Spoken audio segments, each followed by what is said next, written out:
Haleluya. Ini ada video terbaru dari Kiai Gus Miftah. Sebenarnya rahasia dia kenapa ini dibongkar adalah karena dia bersekutu dengan para habaib, membenarkan para habaib, dan dia sujud pada Kiai bin Yahya. Bin Yahya ini orang yang sangat halus penyampaiannya, tetapi licin di dalam keinginan rahasianya. Karena dialah yang membuat kubur-kubur palsu sekarang di Indonesia agar orang makin jatuh ke dalam kemusyrikan, yaitu beragama dengan palsu.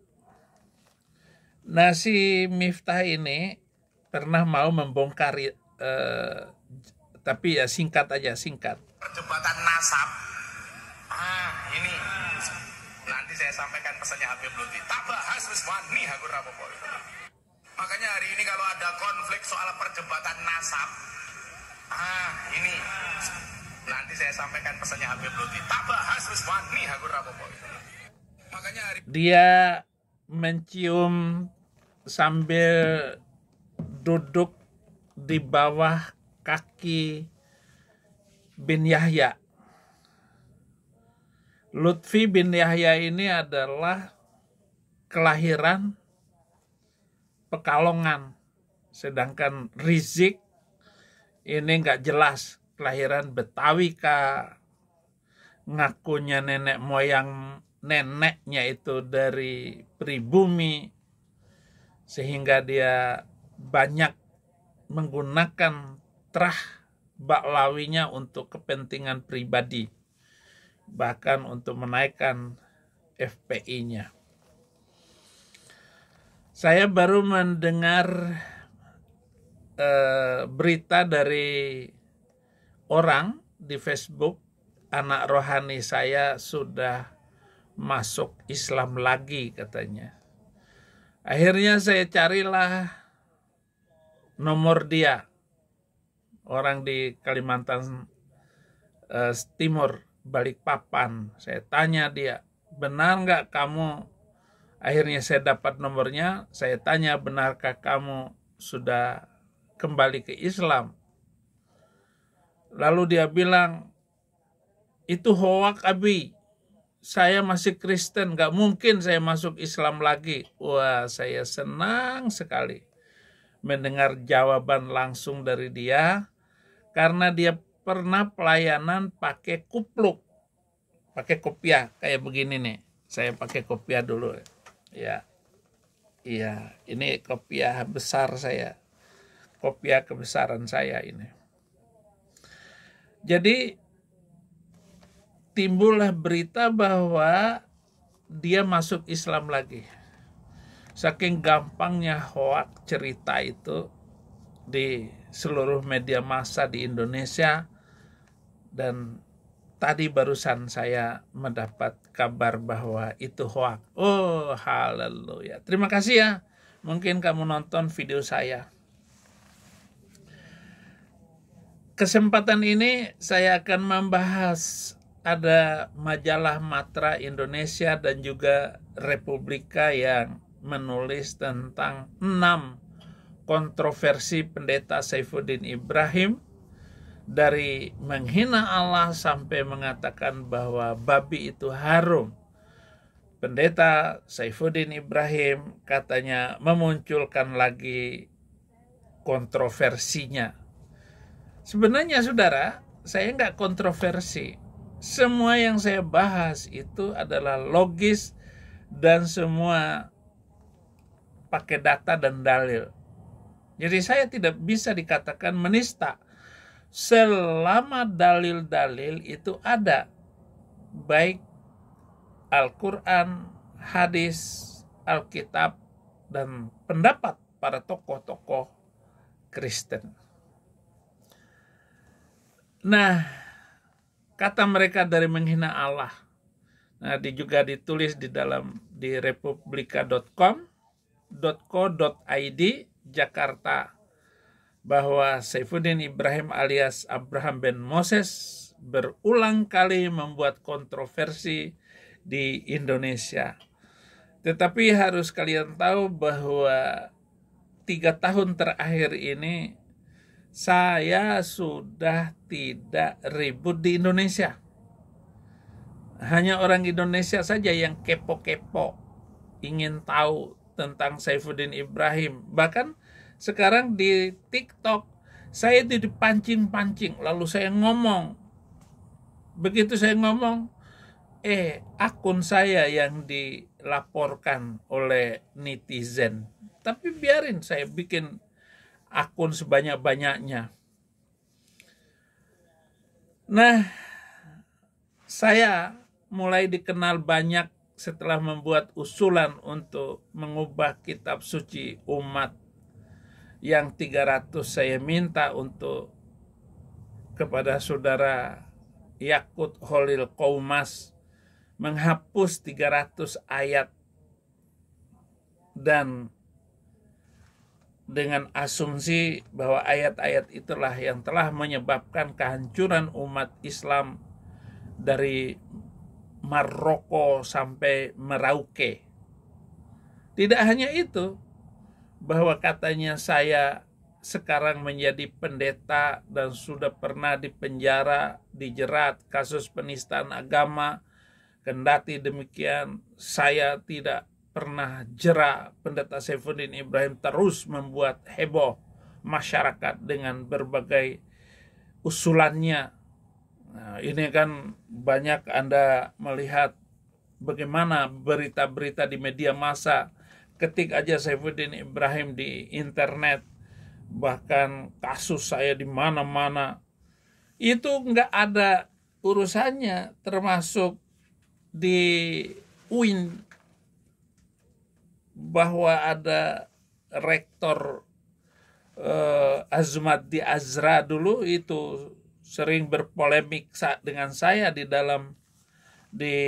media massa, di koran-koran, di Republika sendiri, dan juga di majalah Panji Mas dan majalah apalagi itu ya, majalah-majalah Islam seperti Pelita, koran Pelita itu mungkin sudah mati itu Pelita. Dan yang terbaru bahwa pendeta Saifuddin Ibrahim itu menyindir orang Arab yang dianggap membohongi umat soal haramnya daging babi. Ia bahkan mengucapkan bismillah saat hendak memotong daging yang telah dihidangkan. Ya, pernyataan kayak begitu itu kan cuma bercanda. Saya juga kurang suka dengan daging BABI itu. Itu pun saya menikmati hanya sekali 2 kali. Lalu apa saja yang dijadikan pernyataan-pernyataan penting oleh saya katanya, dan dihimpun oleh Republika. Satu, menghina Allah katanya. Saya ini menghina Allah. Kontroversi pertama, saya tidak menghina Olo yang saya hina itu Olo SWT dengan mempertanyakan apakah Olo SWT itu benar-benar ada enggak. Sebab seluruh nabi dari Adam sampai Yesus Kristus itu tidak pernah mengajarkan nama sesembahan yang disembah itu Olo. Hanya nabi terakhir itu yang menyebut SWT, Olo SWT itu sebagai nama Tuhan. Karangan Nabi SWT, artinya tidak ada hubungan sama sekali antara yang disembah oleh Bani Israel yang Maha Esa, seperti juga yang dikatakan oleh Yesus Kristus Allah yang Maha Esa, itu ada kaitannya dengan Olo SWT. Itu nggak ada. Nih, gue bilang nih. Hanya nabi terakhir itu yang membuat pernyataan bahwa yang mencipta langit dan bumi ini Olo SWT. Yang saya pertanyakan, kuasanya di mana Olo SWT itu? Nggak ada kuasanya sama sekali. Kalau Yesus Kristus berdasarkan data dan sejarah dalil, itu bisa menghidupkan orang mati sudah 4 hari dalam kubur. Yang saya minta itu bukan menghina. Adakah Olo SWT itu menghidupkan orang yang sudah mati? Ayat berapa? Surat apa? Kalau sekedar mengatakan bahwa Allah lah yang menghidupkan orang yang mati, bisa saja saya bikin di YouTube video Saifuddin Ibrahim telah menghidupkan orang mati karena dia adalah juga Nabi YouTube. Hayo, sekedar pengakuan begitu tanpa saksi. Jadi tidak ada satu saksi pun dalam sejarah kitab mereka itu Olo SWT menghidupkan orang mati. Siapa namanya yang mati dihidupkan itu? Orang beliau sendiri Kanjeng itu 3 hari 3 malam mati, nggak bangkit-bangkit. Bahkan mertuanya Umar itu mengelilingi tempat, barang siapa yang mengatakan Mamat ngek, aku akan putuskan nadinya dengan apa yang ku pegang ini, katanya. Apa yang ku pegang ini, katanya. Sambil mengacung-ngacungkan golok Arab itu. Itu yang menjadi kontroversial, sehingga ketika saya ditanya oleh hakim dan polisi itu menemukan di Facebook saya bahwa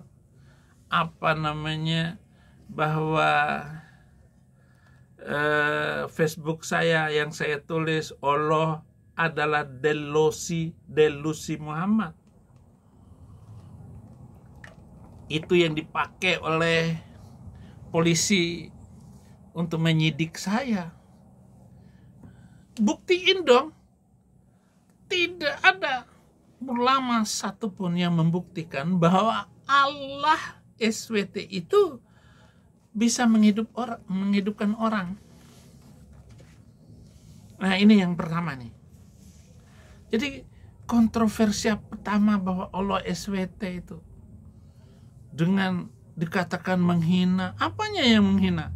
Ini saya jelasin ya kepada majalah Matra Indonesia dan juga majalah apa ini?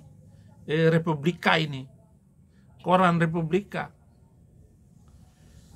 Itu tanggal 12 November 2017. Saya juga sudah mengunggah Facebook saya dan tidak ada yang membantahnya. Iya. Yang kedua, katanya saya menghina Muhammad. Apa yang saya hina? Koran Republika. Ya. Pernah menulis buku Mengapa Saya Memilih Kristus, katanya. Berdialog dengan Saddam Hussein dan berkata, wahai anakku bertobatlah. 30 di halaman 30 buku tersebut katanya menghina Mr. M dan menyebutkan sebagai seorang pedofil, tukang kawin, tukang pelang, bengis dan lain sebagainya. Emang bengis kok. Apa yang kamu ceritakan? Bahwa cerita konyolnya, cerita konyol di dalam pengajian. Ada seorang wanita yang selama ini selalu meludahi Kanjeng. Setelah suatu hari dia sakit, ini orang Yahudi, perempuan ini sakit. Ternyata yang membawa oleh-oleh makan untuk ibu Yahudi ini adalah Kanjeng. Sesungguhnya kamu siapa? Kata. Saya lah yang selalu engkau ludahin itu.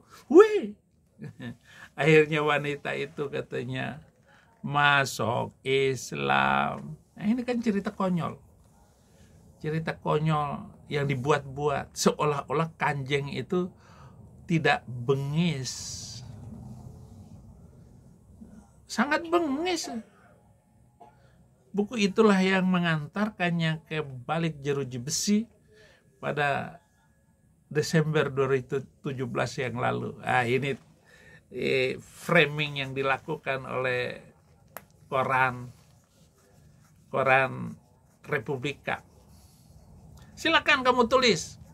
Tetapi dengarkan ceramah saya, khutbah-khutbah saya. Itu. Meminta hapus 300 ayat Plukusuntur itu, pendeta yang pernah ditangkap ini menimbulkan kontroversi dengan menjadi pembicaraan masyarakat di Indonesia. 2022, Saifuddin menghina Islam dengan menyebut ada 300 ayat yang perlu dimasukkan ke dalam kotak. Kalau perlu semua Quran itu hanguskan, hapus, karena menimbulkan tindakan intoleran. Nah, itu katanya video viral pendeta Saifuddin Ibrahim yang meminta agar menteri ini, tapi menterinya sudah lengser. Bahkan kalau perlu Pak, 300 ayat yang menjadikan hidup menjadi intoleran, pemicu hidup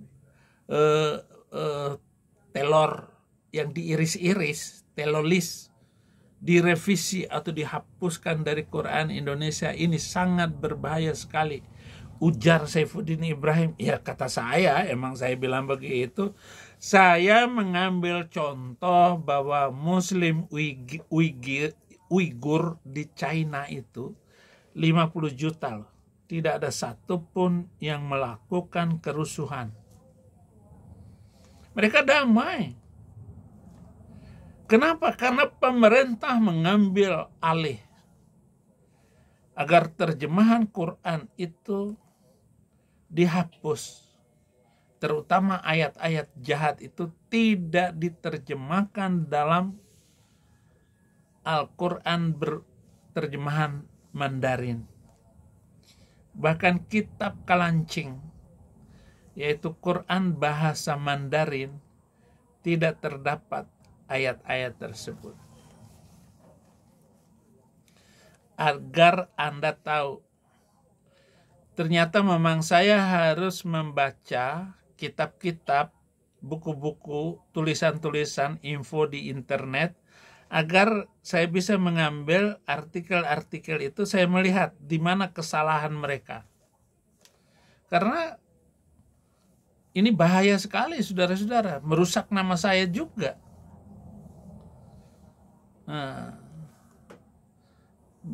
Menyebutkan Islam adalah sekte Kristen, itu mah terserah. Sekte sesat dari Kristen, karena nggak ditemukan ajaran-ajaran seperti ngelempar setan pakai batu, mutar-mutar batu, cebok pakai batu, nggak ada itu. Cium batu hitam supaya masuk surga, bohong, nggak bisa. Katanya memicu kontroversial akibat pernyataannya, video yang diunggah 2022 blak-blakan menyebutkan Nabi Arab dibaptis, dan ia berpendapat bahwa Kristen sekte. Jadi ya nggak mungkin Nabi itu punya. Terus ayo sekarang saya tanya, Republika, Republika, Koran Republika, Muhammad itu kawin dengan agama apa? Ayo. Dia kan umur 25 tahun. Menikah umur 25 tahun dengan Khadijah umur 40 tahun. Dan Khadijah itu adalah orang Kristen. Orang Kristen Khadijah itu. Yang menikahkannya itu Warqah bin Naufal, pamannya seorang pendeta. Nah sekarang saya tanya, bukan kepada Republika saja, kepada seluruh majalah Muslim, Nabi kamu menikah dengan agama apa? Dan saya pastikan agamanya adalah agama Kristen. Karena nggak mungkin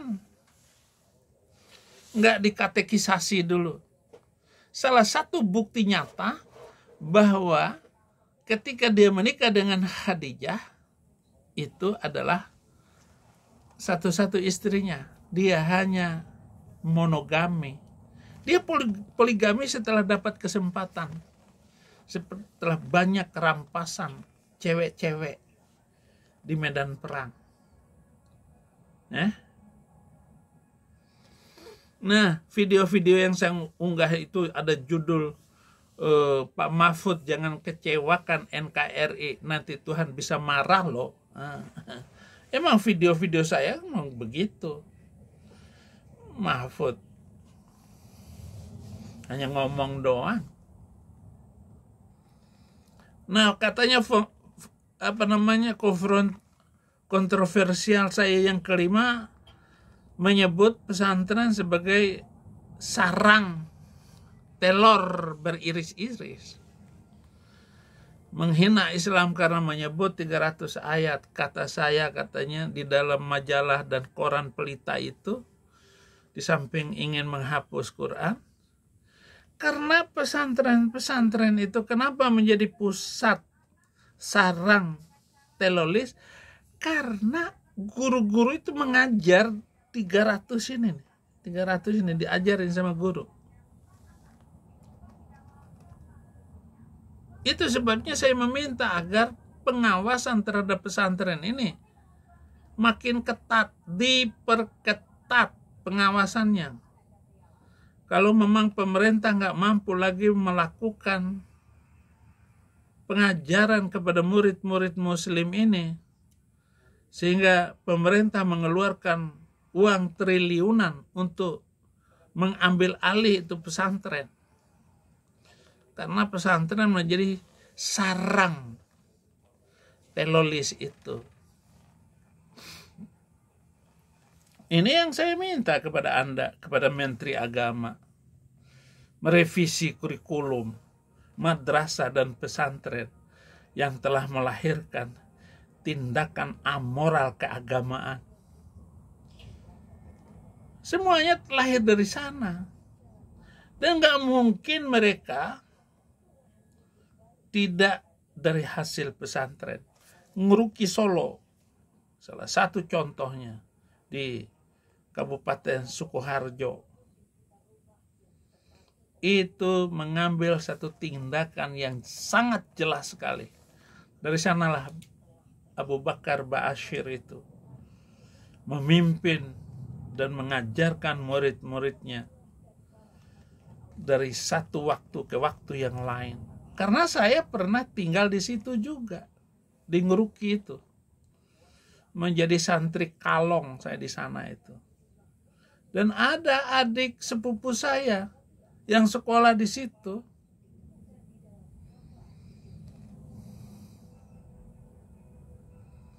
Sekolah di situ. Dan selalu sering mengadakan pertemuan rahasia dengan saya. Untuk maksud terselubung seperti itu. Itu sebabnya saya meminta kepada Departemen Agama untuk mengawasi kurikulum, mengawasi pelaksanaan KBM, kegiatan belajar mengajar di pesantren. Jangan sampai terlanjur itu bangsa Indonesia terindikasi oleh pengalaman pahit keagamaan yang pernah diajarkan oleh Nabi abad 7 itu. Katanya saya juga kontroversial dengan memotong babi, mengucap bismillah, nyindir orang Arab. Saya bukan sekedar nyindir, hentikan naik haji ke sebuah tempat di mana negara itu menikmati devisa orang naik haji itu sampai surplus APBN mereka ratusan triliun. Sementara uang dari surplus APBN-nya itu dia menggunakan untuk menghancurkan tetangganya sendiri. Yaman itu sampai tidak kurang dari 700.000 penduduk Yaman meregang nyawa. Apa yang bisa saya berhenti dari pembicaraan ini? Sementara tujuan hidup saya adalah membela kebenaran dan menegakkan keadilan, seperti pesan Tuhan di dalam hati saya. Ya, kalau kalian itu mampu menahan diri di bulan-bulan Desember kayak begini, hentikan kegiatan telur diiris-iris itu, hentikan. Jangan ganggu keimanan kami, karena kamu bilang lakum dinukum waliyadin, bagimu agamamu, bagiku agamaku. Oke, kita pegang itu. Tapi tuntutan saya untuk menghapus 300 itu tidak akan pernah berhenti. Karena itulah ayat-ayat yang telah menjadi sengketa dari zaman ke zaman ini. Oke, saudara-saudara, begitu saja dulu video saya kali ini. Tuhan Yesus memberkati.